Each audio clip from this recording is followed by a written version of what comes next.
It's finally here! Avengers Infinity War. It's what we've all been waiting for. It's the crossover to end all crossovers.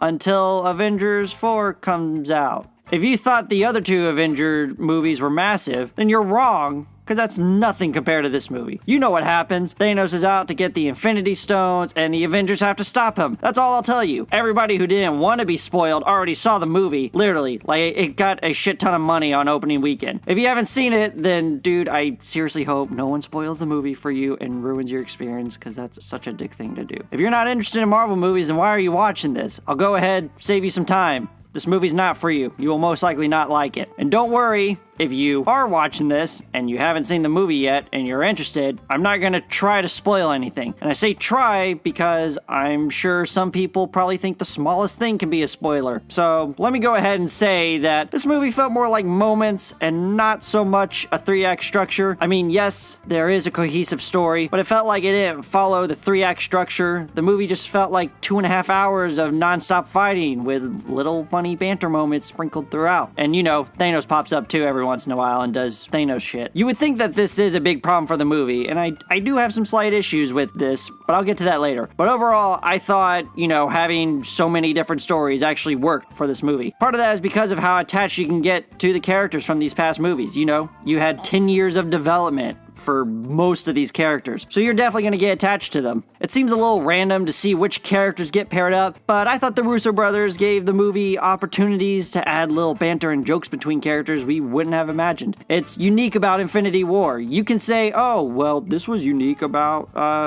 Avengers back then. But you know, we've seen the movie before. We've definitely seen other Avenger characters pair up, so it doesn't feel as special. So maybe in like 10 years, not even 10 years, maybe in like 3 to 5 years, some of these moments won't feel as special, but who knows? It's pretty impressive also because, you know, the Russo brothers did a great job of understanding these characters since pretty much almost all of them were in the hands of other directors and writers. The Russo brothers even gave improvements to other characters. Doctor Strange is a far more interesting character in this movie compared to his solo film. If you really liked Doctor Strange and whatever in his solo film, then you're definitely gonna like him in this because he actually does cool stuff. Yet the biggest character of this movie is Thanos. That is literally, size-wise, he is a big part of the movie, and then story-wise, he is also a big part of the movie. So that's perfect for him. He's got 2 pros going on. You can even argue the movie is about Thanos, and it's more of him being interwoven into these stories throughout the movie, which I could see that. His goal, honestly, does seem a little generic. You know, he wants to use these Infinity Stones to wipe out half of the population of the universe. It may be generic, but there were a couple reasons on why I was actually invested in this character. First off, Josh Brolin, who plays Thanos, does a fantastic job of finding the burden of this character. His performance and the motion capture really helps make this character menacing. But there were also times where you could get a connection to this character. And a reason why we got a good connection with Thanos, that has to do with the writing. The story gave this character an arc. He's not just a generic bad guy you see in almost all of the other Marvel movies. Thanos is an actual character with some depth and choices that make him far more interesting than the other villains. Just like Killmonger, he's such an interesting villain. So I guess in 2018, you know, so far we got 2 pretty good Marvel villains, so let's hope Ant-Man and the Wasp has a good one, but, you know, the villain will probably be alright. Thanos actually felt like a threat. Like, how often can you say that for a Marvel movie? A big problem that I have with a lot of the Marvel movies is like nothing's at stake. This movie, on the other hand, is certainly not messing around. There were times where I definitely didn't know what was gonna happen and my heart was pounding. That's great. I usually don't say that in Marvel movies. I usually tend to know, oh, well, this will happen because it's followed the formula for the past other movies. This movie doesn't do that. No, Thanos is actually like a threat, which is interesting. Something that I was interested in was how the Russo brothers would tackle the action scenes. The action in both The Winter Soldier and Civil War were pretty grounded compared to some of the other movies, and for the most part I liked them. Most of the action involves more close combat and a couple car chase scenes, yet I do think the pacing of the action is inconsistent at times in those movies, so when I saw this movie I was pretty impressed. It was incredibly easy to follow what's happening, no shaky cam, and it's well paced. It's a well edited the movie in general is well edited. And even going back to Doctor Strange, the Russo brothers did a great job on making his combat and wizardy spells stuff more impressive than the original movie. So I guess in general, you could just say Doctor Strange is just a far more interesting character and everything in this movie.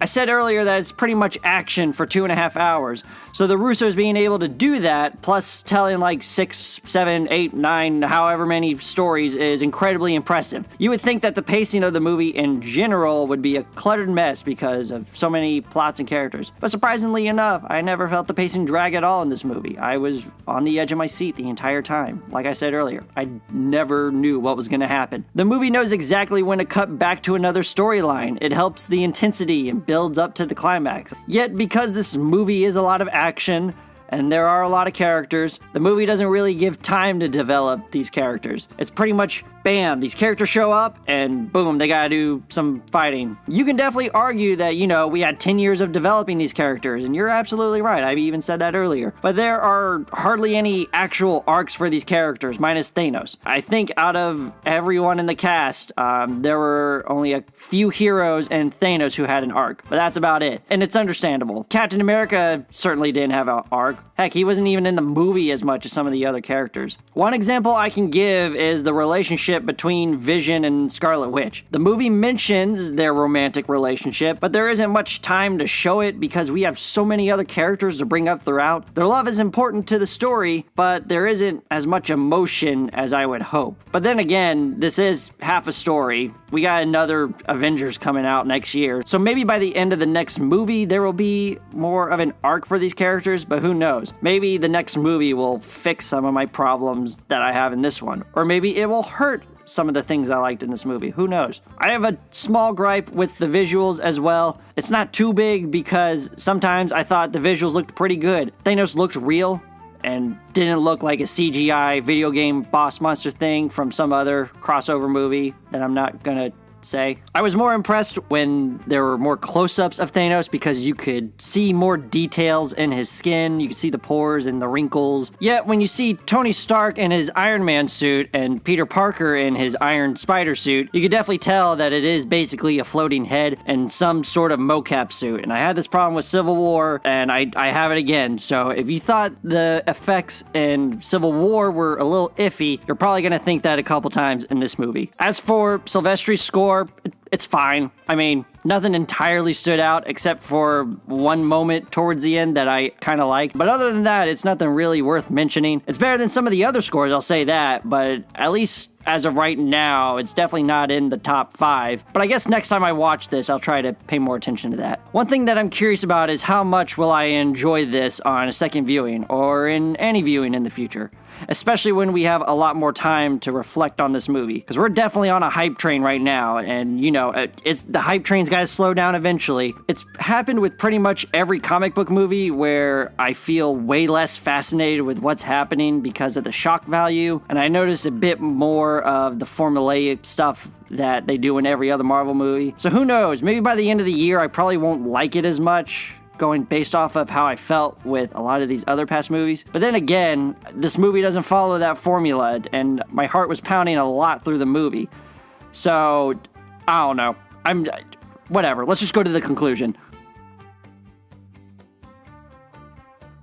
I would say overall I'm impressed with this movie because how this movie is structured should not work at all. A movie with so many characters and different subplots should have so many problems. But the pacing is well executed and you're able to stay interested because everything actually feels like it's at stake and you're connected to these characters. You really don't know what's gonna happen, and I really appreciate that. Thanos is a menacing character due to his powers and strengths and the effects on him, but Brolin really did something special to him by making him an interesting character. The Russo brothers had a big task and did a fantastic job by improving certain characters and even improving some of the action scenes because they were pretty well edited. Even though the action and the banter are enjoyable to watch, there isn't much development on most of its characters and it makes the movie lack a theme. Instead, it's pretty much just straight up action with Thanos being a part of everyone's story. But it's clear that this is a movie for the fans. If you're a fan and got connected to any of the characters in the past 10 years, then you'll definitely walk out feeling something.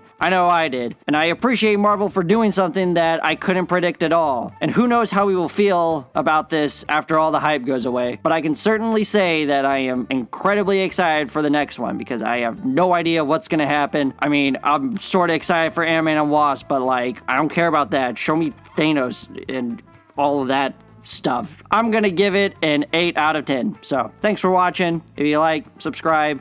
If you subscribe, I'll send you a message saying thank you. So, all right.